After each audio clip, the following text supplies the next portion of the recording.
மோடி பதவியேற்ற முதல் வாரம் முதல் உத்தரவு இதானா? கதி கலங்கி போயிருக்கும் எதிர்தரப்பு.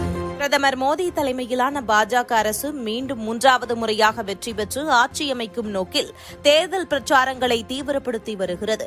விறுவிறுப்பாக தேர்தல் நடந்து வரும் நிலையில் தற்போது ஒரு விஷயம் மெல்ல மெல்ல கசிந்திருக்கிறது. பிரதமர் மோடி அடுத்த ஆட்சியில் முதல் 100 நாட்களில் நிறைவேற்றக்கூடிய திட்டங்கள் குறித்து முன்பே தயார் செய்திருப்பதாகவும் அதில் ஒன்றாக இந்தியா முழுவதும் போக்குவரத்து காவல்துறையை ஒரே நிர்வாகத்தின் கீழ் கொண்டு வருவது எனவும் மாநில அரசின் நிர்வாகத்தின் கீழ் போக்குவரத்து காவலர்கள் இருப்பதால் மாநிலம் விட்டு மாநிலம் பயணம் செய்யும் இந்தியர்கள் பலரும் பல்வேறு சிரமத்தை சந்திப்பதாகவும் அத்துடன் மத்திய அரசு கொண்டுவரும் டிஜிட்டல் நடைமுறைக்கு ஏற்றவாறு பல மாநில அரசுகள் தங்கள் ஆளுமையின் கீழ் இருக்கும் போக்குவரத்து காவல்துறையை மாற்றாமல் இருப்பதும் இதன் முக்கிய காரணமாக பார்க்கப்படுகிறது. மேலும் உதாரணத்திற்கு தமிழ்நாடு வாகன பதிவு எண் கொண்ட வாகனங்கள் பிற பகுதிகளுக்கு சென்றாலோ அல்லது பிற மாநில வண்டிகள் தமிழகம் வந்தாலோ வண்டியை மடக்கி அபராதம் விதிப்பது, குறிப்பாக லாரி டிரைவர்களை காக்க வைப்பது, லஞ்சம் வாங்குவது போன்ற பல புகார்கள் தொடர்ச்சியாக மத்திய அரசின் கவனத்திற்கு சென்ற வண்ணமே இருந்தது. அத்துடன் வாகன கண்காணிப்பு விஷயத்தில் பல மாநிலங்கள் அஜாக்கிரதையாக இருப்பதால்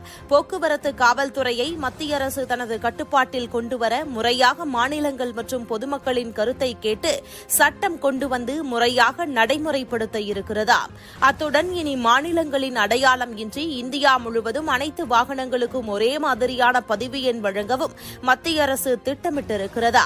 ஒரே நாடு ஒரே ரேஷன் திட்டத்தை தொடர்ந்து தற்போது ஒரே நாடு ஒரே போக்குவரத்து காவல் என்ற திட்டத்தை விரைவில் கொண்டுவர பாஜக முடிவு செய்திருக்கிறதா? இனி தமிழ்நாட்டில் இருந்து வெளிமாநிலங்கள் செல்லும் லாரிகள், குறிப்பாக கர்நாடகா, கேரளா போன்ற மாநிலங்களில் தண்ணீர் பிரச்சினையின் போது தமிழக வாகனங்கள் டார்கெட் செய்யப்படுவது போன்ற பிரச்சினை குறையும் என்றும் எதிர்பார்க்கப்படுகிறது.